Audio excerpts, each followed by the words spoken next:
Sem demora, gostaria de convidar os irmãos a abrirem a palavra do Senhor no livro de Gênesis, no início, capítulo 39. Gênesis, capítulo 39.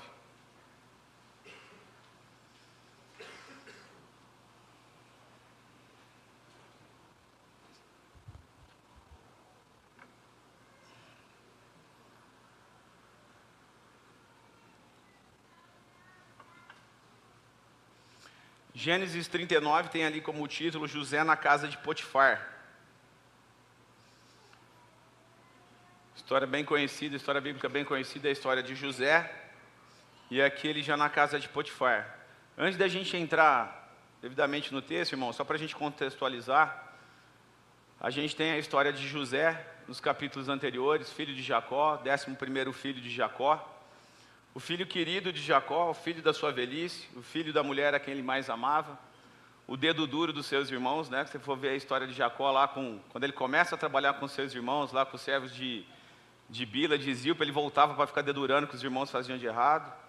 Aquele que para provocar os seus irmãos, quando o pai falou assim, você está aí à toa, seus irmãos estão lá apacentando, vai lá ajudar, vai fazer alguma coisa, vai ver como é que eles estão, vem me trazer uma notícia.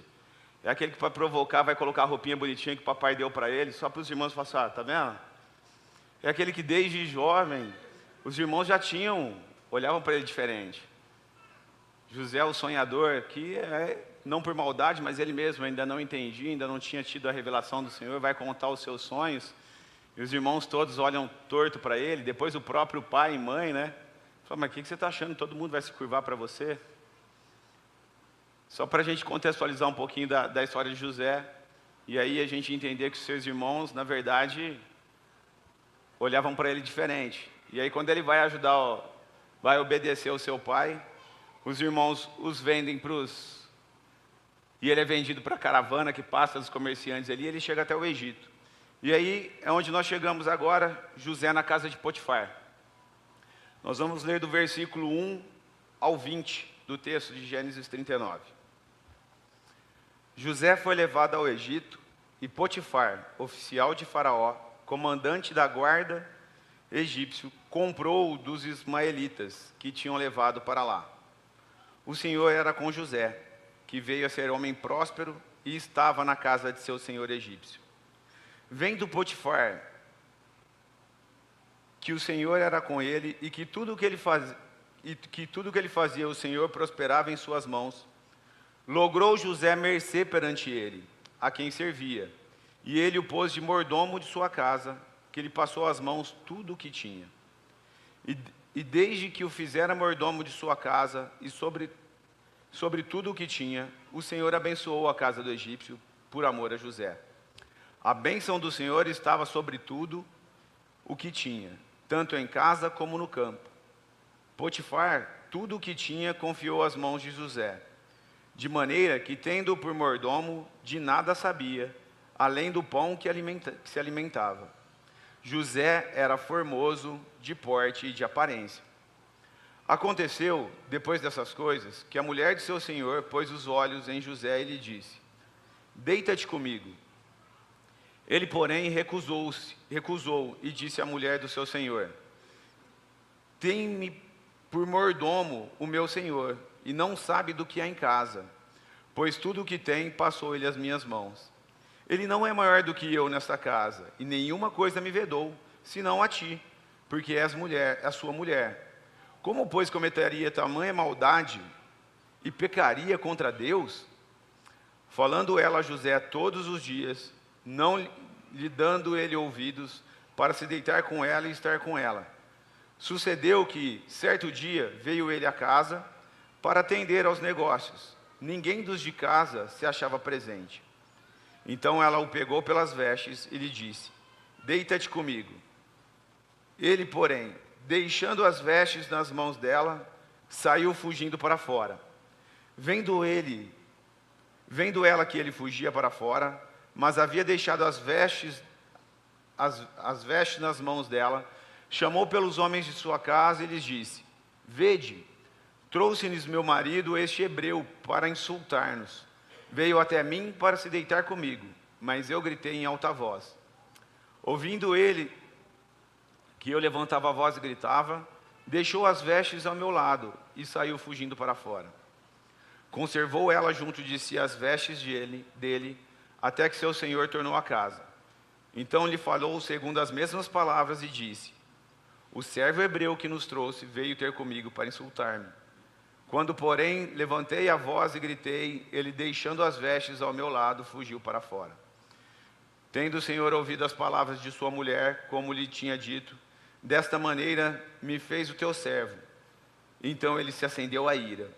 E o Senhor de José o tomou e o lançou no cárcere, no lugar onde os presos do rei estavam encarcerados. Ali ficou ele na prisão. Oremos, meus irmãos. Senhor Deus e Pai, mais uma vez te damos graça. Te damos graça porque o Senhor é o autor da vida. O Senhor é quem nos dá o ar que respiramos. E é o Senhor que nos chama para estarmos aqui na tua casa. Senhor Deus, que esse momento seja especial, Deus. Que o Senhor nos edifique através da tua palavra e que o teu Santo Espírito possa falar e testificar sobre ela em nossos corações. Que agora, Senhor Deus, não haja nós, mas que haja a tua voz falando. É a nossa oração em nome de Jesus. Amém. Meus irmãos, aqui nós vemos já a passagem de José na casa de Potifar. José é vendido ao Egito. José é comprado dos medianitas ali pelo oficial da guarda do faraó. Um dos caras mais importantes e poderosos do Egito ali, na questão da segurança de faraó. E ele é levado para sua casa. E aqui nesse texto que nós lemos, eu vou dividir em 3 partes. E aí eu queria poder ter um breve tempo com os irmãos para a gente poder tirar 3 lições, 3 pontos desse texto tão rico. E o primeiro deles, meus irmãos, é que o crente, o crente em Cristo Jesus, o escolhido de Deus, precisa saber que Deus tem um propósito comum para a vida de cada um de nós. Ele tem um propósito em comum para nós. E aqui, meus irmãos, eu não estou falando que Deus tinha um propósito como o da vida de José, que foi exaltado, e a gente conhece a história de José como governador do Egito, e que tudo prosperava, e que tudo que você colocar a sua mão vai dar certo, e que tudo que você empreender vai ser maravilhoso, e que você vai ter todas as bênçãos nesse mundo, que toda a sorte de dinheiro vai cair sobre você, que você não vai ficar doente, que você não vai passar dificuldades. Não é isso que eu estou falando, meus irmãos. Mas o texto nos mostra, e o plano de Deus sempre foi esse. Deus tem um propósito em comum para aquele a quem Ele elege, que é de ser bênção, meus irmãos. Deus te chama para ser bênção, tanto para os de dentro, quanto para os de fora. Tanto para o corpo, quanto para os que estão lá fora. E a gente vai olhar aqui do versículo 1, a primeira parte do versículo 6, e a gente vai ver isso na vida de José. Então o texto vai falar que José foi levado ao Egito e ele foi comprado por Potifar, oficial de Faraó. Mas no versículo 2 já vai falar que o Senhor era com José e veio ele a ser homem próspero. Ele foi trabalhar na casa do oficial da guarda de Faraó e ali Deus era com ele. E ele se torna um homem próspero. E aí o seu patrão começa a ver que ele era um cara dedicado. Ele era um cara que tudo que ele fazia bem. E que tudo que ele fazia prosperava. E ele fala, poxa, esse cara é diferente. Eu vou colocar mais coisas na mão dele. Ele agora não vai ser só um funcionário. Ele vai ser o cara que vai gerenciar a minha casa. Ele vai ser o gerente da minha casa. E aí ele começa a cuidar da casa de Potifar. E aí o texto vai falar que Deus abençoava a casa do egípcio por amor a José. Deus abençoando um oficial da guarda de Faraó do Egito por amor a José. E aí o oficial, o Potifar, vê isso. Fala, poxa, ele não vai cuidar só da minha casa. Ele vai cuidar do meu campo também. E José começa a cuidar dos seus campos, das suas plantações, e tudo começa a prosperar. E aí ele falou, não, ele vai cuidar de todos os meus negócios. A ponto da gente ver que José vai falar, ele não sabe nada de dentro da casa, ele não é maior do que eu, a não ser do pão que ele come. Será que vocês estão conseguindo entender o que eu passei para vocês? O que a Bíblia está falando para a gente? Meu irmão, José tinha todos os motivos ali para ficar murmurando.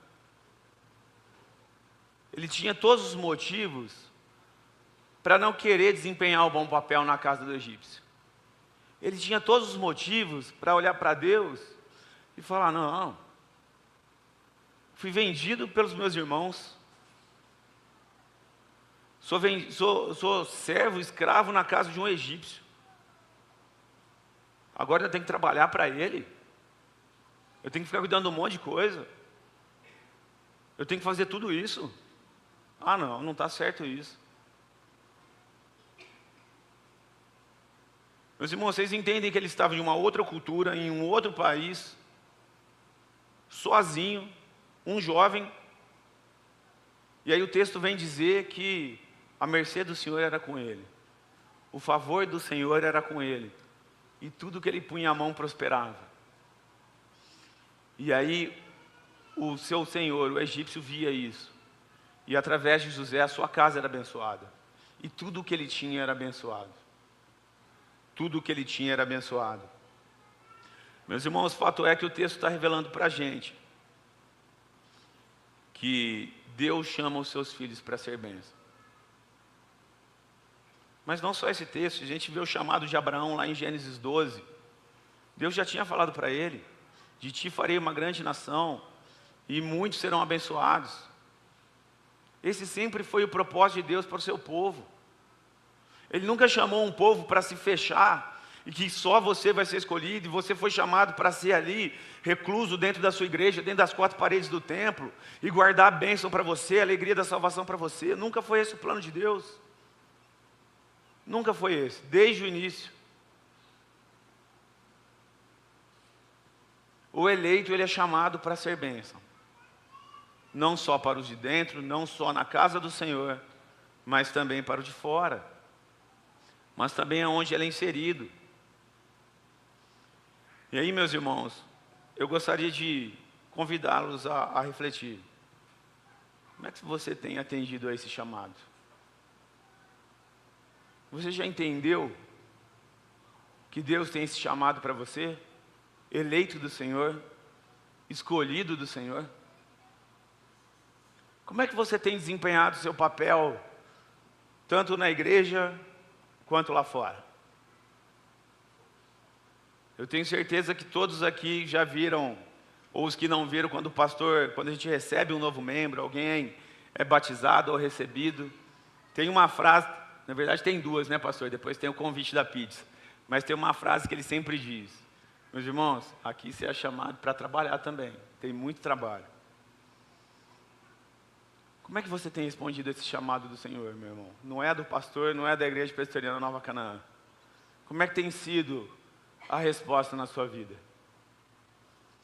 Lá fora no seu trabalho, independente das circunstâncias, meus irmãos, como é que tem sido as suas respostas?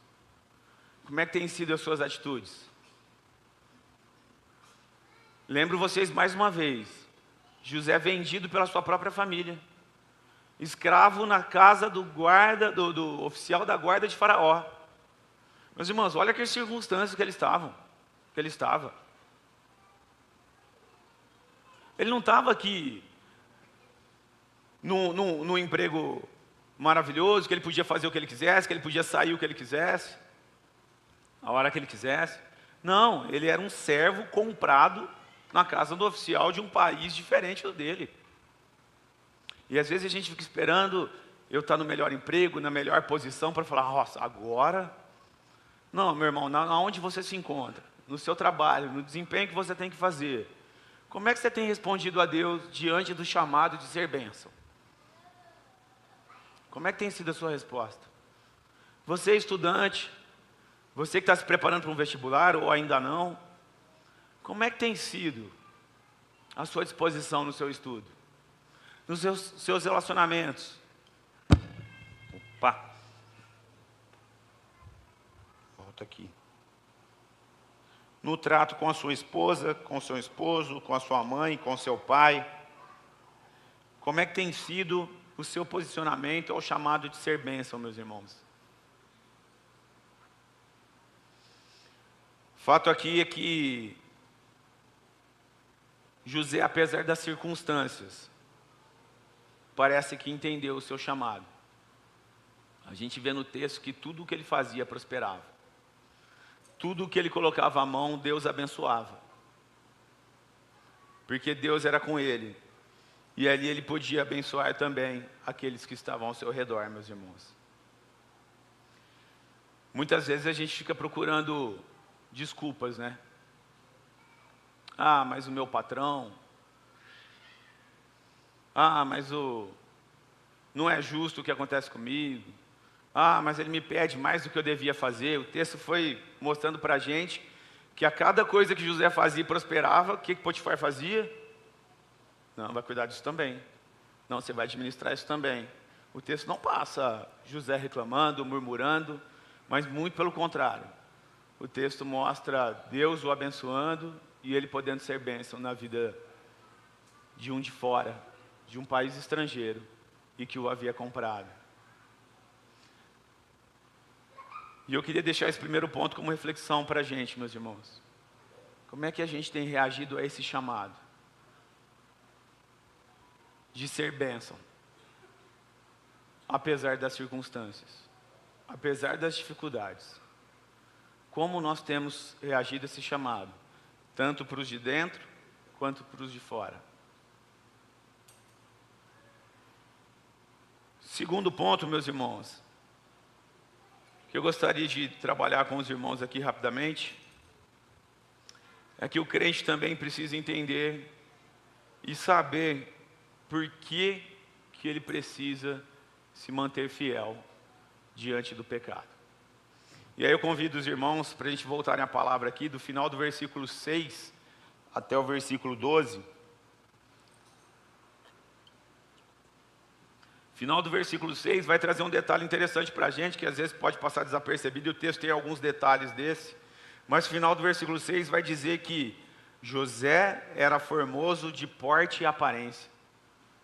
Cara, ele era aquele cara bonitão, aquele cara atlético, aquele cara que mesmo trabalhando desse jeito, cuidando de um monte de coisa, dava tempo dele na academia, malhar, fazia sua dieta certinho. Era o cara que era, sabe aquele cara onde passava? O cara era a pinta, o cara era bonitão mesmo.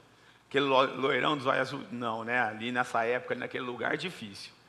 Mas o texto diz que ele era formoso de aparência e de porte. E esse é um detalhe que vai dar a introdução, porque isso aí chamou a atenção da mulher de Faraó, né? E aí o texto vai falar do versículo 7 em diante. Aconteceu depois dessas coisas que a mulher de seu senhor pôs os olhos em José. E lhe disse, deita-te comigo. Ele, porém, recusou e disse à mulher do seu senhor, tem-me por mordomo, meu senhor, e não sabe o que há em sua casa, pois tudo o que me passou ele às minhas mãos. E ele não é maior do que eu em sua casa, e nenhuma coisa me vedou, senão a ti, que é a mulher dele. Pois cometeria eu tamanha maldade e pecaria contra Deus? Falando ela a José todos os dias, não lhe dando ele ouvidos para se deitar com ela e estar com ela. Sucedeu que certo dia veio ele à casa para atender os negócios, e ninguém dos de casa achava presente. Então ela o pegou pelas vestes e lhe disse, deita-te comigo. Ele, porém, deixando as vestes nas mãos dela, saiu e fugiu para fora. Meus irmãos, o versículo 7 vem mostrar que o pecado estava à porta. Assim lá como Caim, o pecado estava à porta, batendo na porta de José. O versículo 7 vai dizer que a mulher colocou os olhos nele, aquele cara bonito, forte, saradão, e interessou, falou assim, cara, José, deita-te comigo. Quantas são as vezes, meus irmãos, quantas são as vezes que o pecado bate à nossa porta, que a tentação bate às nossas portas? Aqui nós estamos falando de sexualidade, nós estamos falando de adultério, nós estamos falando do sexo fora do propósito de Deus, mas não só O inimigo conhece a fraqueza de cada um de nós. Quantas vezes ele não arma ciladas e ocasiões e o pecado bate à nossa porta. Mas o crente precisa saber o porquê ele precisa se manter fiel. O crente precisa entender qual é o propósito dele e por que ele precisa se manter fiel, meus irmãos. Muitas vezes nós lemos a palavra, nós ouvimos pregações, nós cantamos como agora, mas nós levamos uma vida em uma busca de uma consciência tranquila, de saber que a gente anda certinho, para poder deitar à noite e falar assim, eu deito e durmo tranquilo, porque eu tenho minha consciência tranquila. Muitas vezes é isso que satisfaz os desejos do nosso coração. Sabe, essa é aquela pessoa que ajuda os outros, aquela pessoa que é boazinha, aquela pessoa que é altruísta, que se doa para as outras pessoas, que se coloca no lugar das outras pessoas, que quase consegue sentir a dor que as outras pessoas estão sentindo. Meus irmãos, tudo isso é lindo. Isso deve sim fazer parte da vida do crente. Mas se é isso que motiva você a fugir do pecado, a andar na linha, meus irmãos, infelizmente eu vou ter que contar uma notícia que vocês já sabem. Se é isso que tem motivado você, você vai para o inferno. Se você ainda não entendeu o verdadeiro motivo pelo qual você deve se manter fiel a Deus, e fica andando buscando ter paz no seu coração, mediante uma consciência tranquila, achando que eu preciso ajudar os outros, porque assim eu vou ser bem visto, assim eu vou ser bonzinho. Meus irmãos, a maioria de vocês já deve ter escutado aquela frase, aquela expressão que diz assim, nossa, aquela pessoa é tão boa, só falta ser crente. Meus irmãos, o ladrão da cruz não teve tempo de ser tão bom. Ele testemunhou ali, ele ainda pôde fazer alguma coisa. Mas ele não teve tempo de ser aquela pessoa que ajudou, que se doou, que foi boazinha, que fez o bem para as outras pessoas. Mas a promessa para ele é que hoje mesmo estarias no paraíso. E muita gente que vai chegar, Senhor, em seu nome eu fiz isso, eu realizei milagres, vão escutar do Senhor, aparta de mim, porque eu não vos conheço. O crente precisa saber o porquê ele precisa se manter fiel. O crente precisa saber que tudo o que ele faz tem que ser para a honra e glória de Deus, meus irmãos. Mas voltando ao texto, vai falar que José era um cara formoso, de boa aparência, um cara formoso, atlético, um cara que chamava atenção, e a mulher de Faraó colocou os olhos nele. Meus irmãos, seria de muita ingenuidade nossa achar que José não tenha sido tentado nessa situação. Imagina você, o texto está falando que José era um cara formoso, de aparência e de porte. Você já parou para pensar como é que deveria ser a mulher do chefe da guarda do faraó? Um dos caras mais poderosos do Egito. Um daquele que poderia escolher, essa daqui. Você acha mesmo que a mulher dele era feia? Você acha que ele tinha... Com certeza a esposa de Faraó também não era... Provavelmente também deveria ser uma mulher muito bonita. Também deveria ser uma mulher muito bonita. Porque era um cara que podia escolher com quem ele quisesse casar.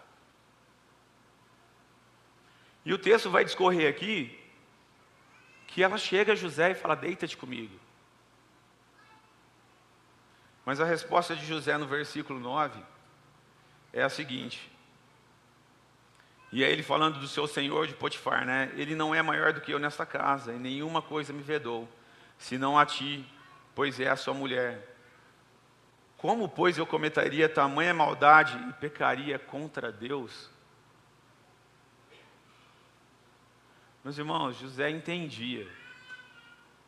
Apesar da circunstância, apesar de ter sido vendido pelos seus irmãos, apesar de estar num país distante, diferente do seu, uma outra cultura, apesar de ter sido feito servo na casa do guarda, do oficial da guarda de Faraó. A gente vê que José conhecia da lei do Senhor. José aprendera da lei do Senhor. E ali ele guardava em seu coração. E ele fala para ela, como é que eu poderia pecar contra Deus? Depois de tudo isso que me aconteceu, Deus ainda tem me abençoado, Deus tem me guardado. Como eu poderia pecar contra Deus? Ele não estava preocupado com a sua consciência, ele não estava preocupado com os seus desejos, com o que ele queria ou não queria. Ele podia muito bem falar assim, Senhor, quer saber, esse aqui é o meu troféu. Eu já passei por tantas nessa vida. Fui preso numa cisterna, fui vendido, sou escravo num país distante. Quer saber? Estou nem aí. Eu vou aproveitar do que está me apresentando. Ele tinha todos os motivos para isso. Mas ele guardava no coração os mandamentos do Senhor. E ele vai falar para essa mulher egípcia, que mal conhecia o Deus de José. Como eu poderia pecar contra Deus, que tem abençoado tanto aqui? Ele podia muito bem falar assim, não, eu vou levantar esse troféu. Eu mereço. Mas não. Mas o texto continua com um detalhe interessante, meus irmãos. A tentação vai lá, ó. Olha o versículo 10. Falando ela a José todos os dias. Meus irmãos, imagina o que esse cara passava. Todos os dias essa mulher tentando ele. E ele não dando ouvidos. Até que um dia ela arma uma cilada. Ou ele se coloca numa cilada, né? Porque diz que ele foi para trabalhar, cuidar dos negócios. Mas foi um momento que não tinha ninguém em casa, a não ser os dois. E esse é um detalhe importante do texto. Reparem aqui, não tinha ninguém em casa. Só estavam os dois. Você vê que José, mesmo quando ninguém estava vendo, ele se mantém fiel. Mas o interessante aqui, meus irmãos, é a gente analisar. Não tinha ninguém em casa. Por que ele fugiu? Por que José fugiu? Não tinha ninguém em casa. Ele podia muito bem, como das outras vezes, falar, não, tira a mão de mim, eu não vou me deitar com você. Meus irmãos, não foi fácil para ele. Não é fácil para nós. E muitas vezes, não adianta você querer ficar enfrentando, não. Muitas das vezes, o melhor é a gente tem que fugir mesmo. E aí a Bíblia vai trazer alguns textos, né? 1 Coríntios 10, 13 vai falar que Deus não vai permitir tentações maior que as suas forças. 2 Timóteo 2, 22 vai falar, foge das paixões da sua mocidade. A gente pode aprender com Jó que se desviava do mal. Meus irmãos, tem hora que o melhor a fazer diante da tentação é fugir. Ainda que isso te custe um emprego, ainda que isso te custe uma amizade, ainda que isso te custe a liberdade, como no caso de José, mas muitas das vezes o melhor que a gente tem a fazer é fugir. É fugir para não pecar, para se manter fiel. Não é para você ficar desdenhando do pecado e se achar que... Não. E José entendia isso perfeitamente. José entendia perfeitamente que o melhor que ele tinha que fazer era guardar o seu coração puro. Porque ele não podia pecar contra o seu Senhor. Meu irmão, você tem entendido isso na sua vida? Porque o inimigo é astuto para armar ciladas e ocasiões que, sem você nem perceber, você já está se deleitando com o pecado. Seja em algum benefício financeiro indevido, seja algum jeitinho que você pode alcançar coisa melhor no seu trabalho desonestamente. Seja você, meu irmão, que Deus te colocou como um empresário, aquele jeitinho ilegal de pagar menos imposto, e isso não tem outro nome a não ser sonegação. Como é que você tem reagido às ciladas que o inimigo coloca à sua frente? Como é que você tem se portado? Será que você tem entendido, meus irmãos, e guardado a lei do Senhor no coração a ponto de, como José, dizer assim, como eu poderia pecar contra Deus? Ou você tem olhado para o copo meio vazio e falado, poxa, eu já sou um escravo, eu fui vendido, eu estou tudo danado. Quer saber? Eu vou aproveitar um pouquinho do que se apresenta à minha frente. E eu gostaria de deixar também como reflexão para vocês, meus irmãos. O crente precisa saber por que ele precisa se manter fiel. Porque ele não pode pecar contra Deus. E isso precisa estar bem firme no seu coração. O terceiro ponto, meus irmãos. Se a gente continuar lendo a história de José, os irmãos conhecem, é uma história bem conhecida. Aqui a gente vai ver que Potifar manda prender José e ali ele correu um grande risco de vida, porque um caso desse era muito provável de ser mandado para ser morto. Mas parece até que o texto está mostrando para a gente que talvez Potifar não confiasse tanto na mulher dele, né? Que não só não mandou matar, como mandou colocar na prisão especial, né? Aqui é como se ele tivesse ido para Papuda, lá Papulha, sei lá como é que chama, prisão dos nossos políticos, né? Vamos mandar ele para uma prisão especial, vamos pôr ele na prisão do rei ali, ele vai ser mais bem cuidado, ali ele vai... Eu não sei se, por uma forma de reconhecimento, por tudo que ele já tivesse feito, ele foi mandado para uma prisão um pouquinho mais especial, a prisão dos prisioneiros do rei. E aí, se a gente for continuar a história de José, a gente vai ver que ele achou mercê mesmo ali na prisão. Mas antes disso, a gente tem do versículo 13 em diante, dizendo que, vendo ela que ele fugira para fora, mas havia deixado as vestes nas mãos dela, chamou pelos homens de sua casa, e ela gritou, né? Ó, trouxe meu marido esse estrangeiro, esse hebreu, para insultar-nos. Ouvindo ele que ela levantava a voz e gritava, ele fugiu e deixou as vestes. E ela conservou, ela segurou as vestes ali até o seu esposo voltar. E falou, aqui ó, o que ele fez. Olha aqui o que ele fez. Olha aqui o estrangeiro que você trouxe. Meus irmãos, é engraçado, né? Porque a gente vê aqui José tendo uma juventude difícil com seus irmãos, passando por uns momentos difíceis. Mas ainda assim, vendido, chega no Egito, ele entende que ele tem que ser bênção, e aí ele vai abençoar as pessoas, e aí ele vai desempenhar, mesmo em um lugar hostil, ele vai abençoar as pessoas, mas ele é traído, tem uma conspiração contra ele, e ele é preso.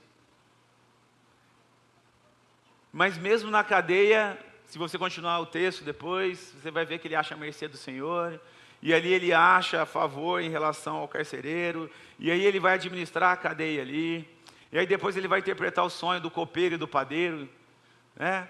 E aí ele vai pedir para o copeiro, falou, ó, você vai voltar a servir o rei. A hora que você estiver lá, lembra de mim. E ali ele na prisão, ele ainda vai aprender que é tudo no tempo de Deus, porque o copeiro é solto, ele volta a servir o rei, mas vão demorar 2 anos. 2 anos ele ainda fica preso, para o copeiro lembrar de José, porque foi só quando o faraó teve um sonho e ninguém decifrava que ele foi lembrado. 2 anos ele ficou ali. E ele foi aprender ali também, que Deus tem o seu tempo. Mas ali, Deus também abençoou José, e ele é resgatado dessa cadeia, e ele é colocado como governador do Egito, porque Deus tinha um propósito maior para a vida de José. E aqui a gente não está falando de propósito comum, mas Deus tinha um propósito maior para a vida de José. Aquele que sofreu na juventude, aquele que entendeu para ser bênção, aquele que abençoou as pessoas, aquele a quem foi traído e conspiraram contra ele, mas que ele haveria de ser o salvador daquele povo, daquela geração. Uma história conhecida, né, meus irmãos?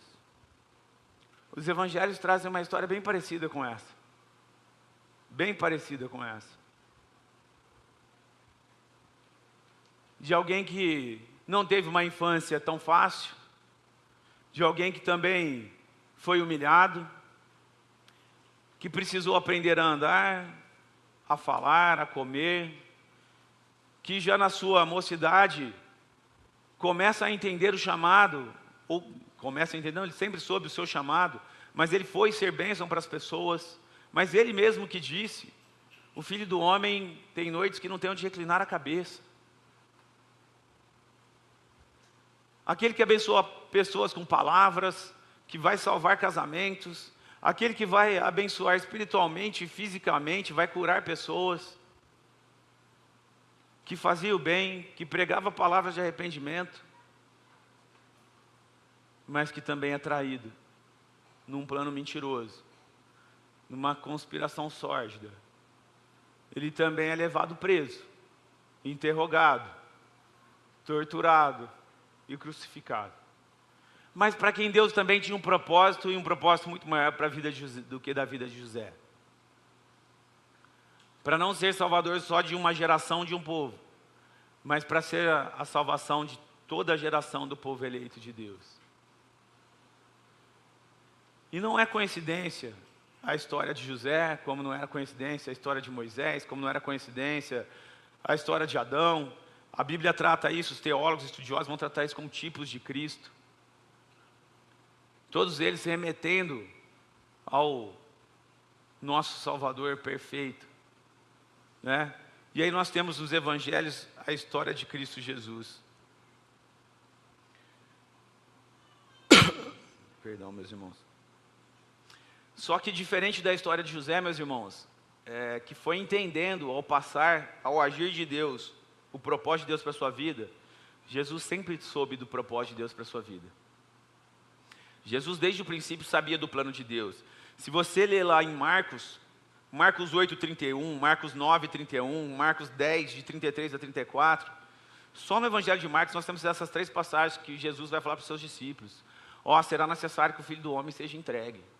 Será necessário que o Filho do Homem seja morto, vai passar pela morte, mas depois será levantado, será ressurreto. Jesus sabia o que ele precisava passar. Jesus desde o princípio sabia de todas as coisas. Jesus entendia o seu chamado, ele não foi descobrindo como José. Ele sabia tudo o que ele precisava passar. E o pastor Tim Keller, no seu livro Encontros com Jesus, ele traz em um dos capítulos a passagem de Jesus pelo Getsemane. Está ali registrado em Mateus 26, né? E depois, se os irmãos tiverem tempo para ler ali, Mateus 26, 36 para frente. Mas no versículo 38, eu convido os irmãos para abrirem Mateus 26, rapidamente. Mateus 26, versículo 38, ele vai dizer assim, e ali Jesus no jardim do Getsemane, quando ele vai orar, ele leva os seus discípulos, e aí ele chama os 3, ali mais próximo dele, né? Pedro, João e Tiago, pede para que eles ficassem ali orando e vigiando, e ele se afasta um pouco e vai orar sozinho. Mas ele, antes disso, ele diz para os seus discípulos, os 3 que eram mais próximos, ele diz assim, versículo 38, então lhes disse, a minha alma está profundamente triste até a morte, ficai aqui e vigiai comigo. Meus irmãos, tem uma outra versão que vai falar assim, estou a ponto de morrer, está doendo tanto que eu estou a ponto de morrer, ficai aqui e vigiai comigo. Meus irmãos, o pastor Tim, no seu livro, ele vai dizer assim, é como se Deus estivesse chamando Jesus, mostrando o seu plano, e falando, esse aqui é o meu plano. E aí, como é que vai ser? Você está dentro? É como se ele estivesse mostrando para Jesus tudo que ele ia ter que passar. E Jesus ali já estava experimentando a dor da morte física e espiritual. É como se Jesus já estivesse podendo sentir no seu corpo toda a dor que ia ser, não somente passar pela cruz da tortura, mas principalmente carregar o meu e o seu pecado. Principalmente aquele que sempre teve a união perfeita, sentindo o amor pleno do Senhor, tendo em sua vida. E aí eu lembro das palavras do presbítero Fernando aqui no culto das 7 palavras, que foi a parte que mais me marcou ali. Eu acho que ele teve uma sacada muito legal. Ele já podendo sentir a falta de conexão com Deus, meus irmãos.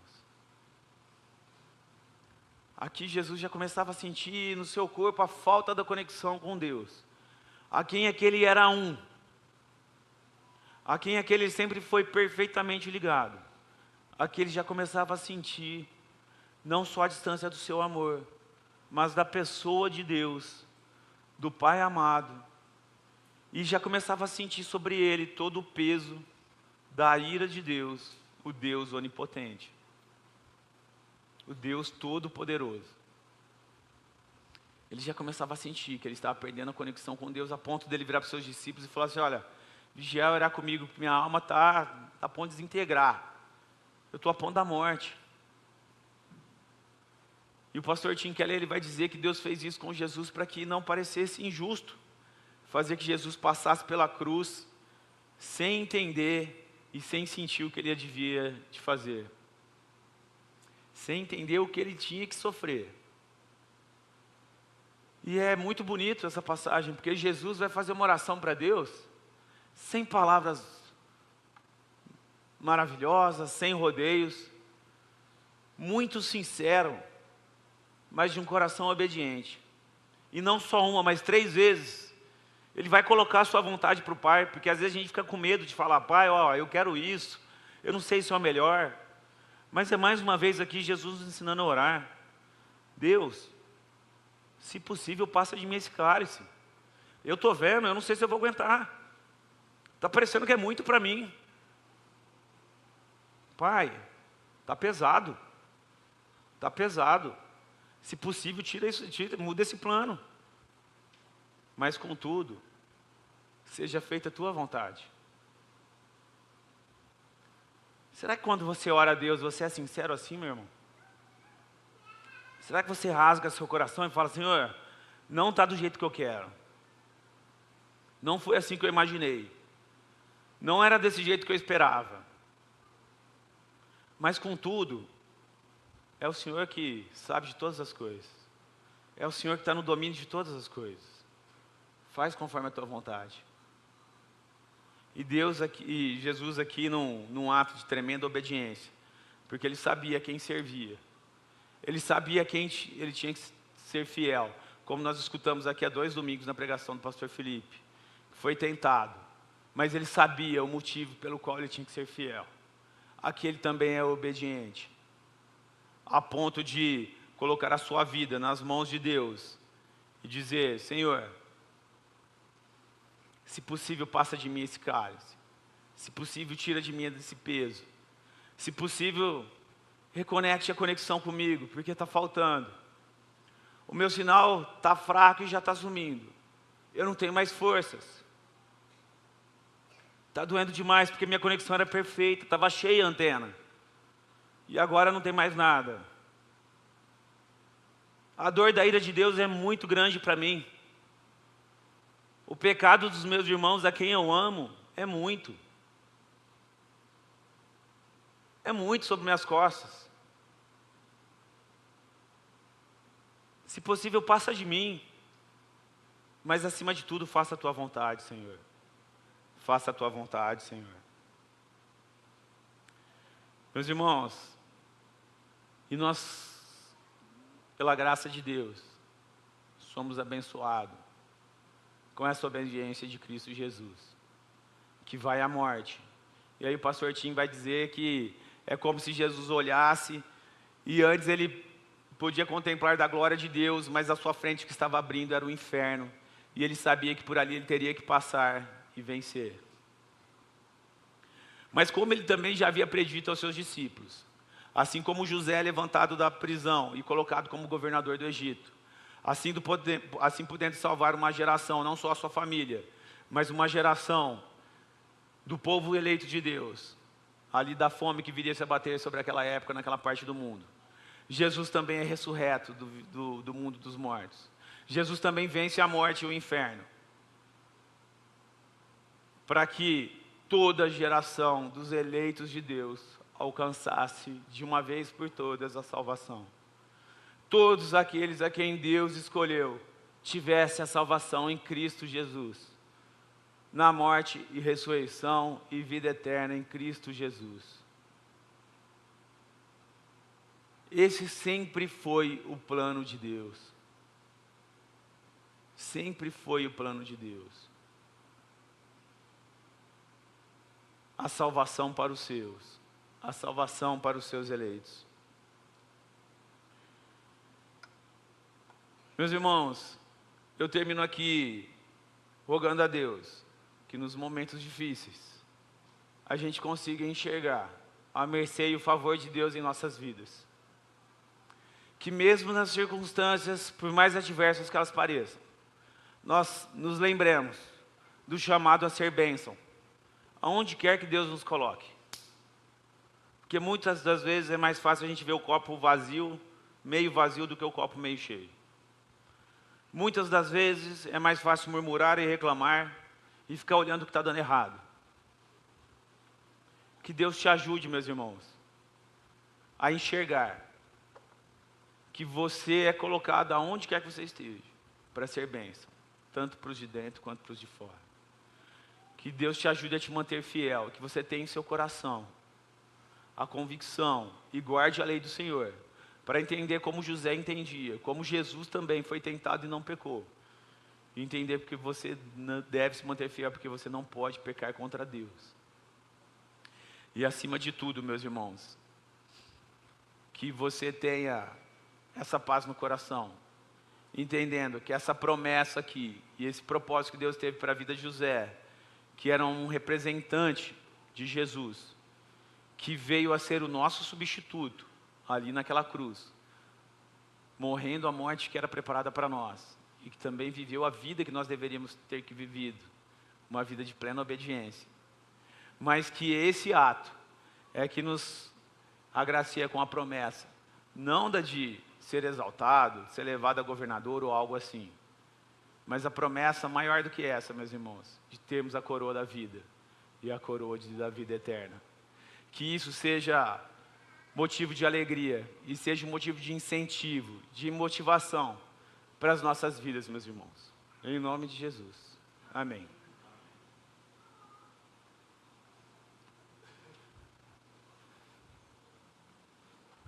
Se pudesse, coloque de pé para que oremos.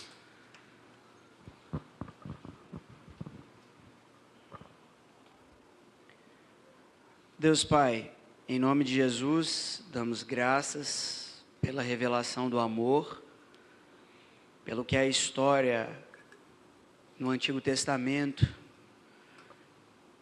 servia para os nossos antepassados como um sinal da Tua graça, do Teu favor, e que apontava para aquilo que se revelou no Novo Testamento, na pessoa do Teu Filho Jesus. E que para nós hoje é considerado a maior de todas as bem-aventuranças, porque nós não vimos, mas cremos, por obra do Teu Espírito, por promessa do Senhor que se cumpre nos nossos dias. Rendemos graças aqui, em nome de Jesus. Amém. Meus irmãos, recebam a bênção, que a graça do Senhor Jesus, o amor de Deus e a comunhão com o Espírito Santo seja com a vida de cada um de vocês, até que o Senhor Jesus venha. Amém.